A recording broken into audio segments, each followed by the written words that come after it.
El cinema al carrer del Cer va projectar ahir al vespre Quantum of Solace, l'última de l'agent 007, que és també la darrera al Cer del mes de juliol.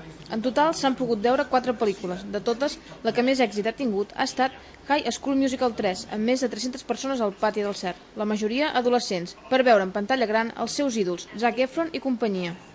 Aquesta segona temporada té 2 novetats. La primera és que a l'entrada del recinte hi ha una guardiola per a aquells que volen fer un donatiu i col·laborar. La segona és que s'han preparat uns tríptics perquè la gent conegui quines pel·lícules es projectaran.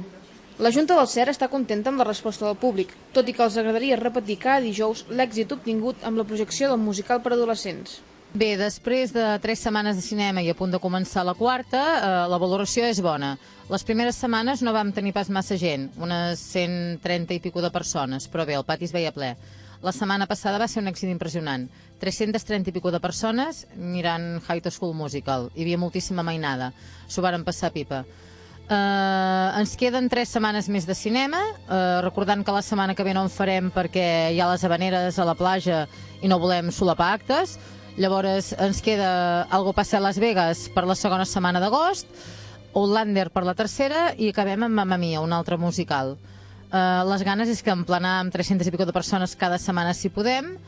Recordar que aquest any hem tret un tríptic anunciant des del primer dia les pel·lícules que fèiem tot l'estiu perquè la gent quan venia al cinema ho poguessin agafar, i també que hem posat una guardiola, aquesta d'aquí, per la gent que vol col·laborar. No obliguem a ningú a pagar, el cinema és gratuït, però el CERT paga uns permisos de 200 i pico d'euros cada setmana, que si la gent vol col·laborar ens ajudaran molt.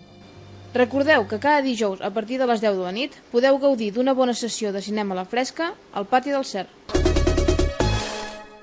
Tallers Plaja us ofereix aquest espai. Dissabte, dia 1, a les 7 de la tarda, Portal Blau 2009, inauguració de l'exposició Camins del Mar d'Antonio Arbàs, a l'Alfolí de la Sal. A les 10 del vespre, cantada d'havaneres amb els cantaires del Montgrí a la gespa del Camp del Pilans. I també a les 10 del vespre, Portal Blau 2009, recital de poesia de Joan Margarit i Carme Canela, canta Màrius Torres, a l'Alfolí de la Sal. Diumenge, dia 2, a les 7 de la tarda, 3:15, pallassos i festa de l'escuma a la plaça de l'Univers. Els divendres i dissabtes a partir de les 7 de la tarda, aeròbic a la plaça de l'Univers. De dilluns a divendres, a les 11 del matí, tour d'honor i mitja al Museu d'Arqueologia de Catalunya a Empúries.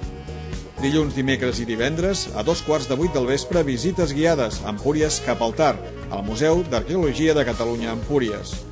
Dissabtes i diumenges, a les 12 del migdia, visites romanes teatralitzades al Museu d'Arqueologia de Catalunya a Empúries. Exposicions vigents. Fins l'1 de novembre, Pla l'Hermós i companyia al Museu de l'Anxova i de la Sal. Fins al 27 de setembre, el món funerari a l'antiga Empúries a la Casa Forestal de Sant Martí d'Empúries. Fins l'1 de novembre, el contraband marítim a l'Escala al Museu de l'Anxova i de la Sal. Fins al 5 d'agost, dues mirades del territori a la sala d'exposicions municipal a l'Ajuntament. Tallers Plaja us ha ofert aquest espai.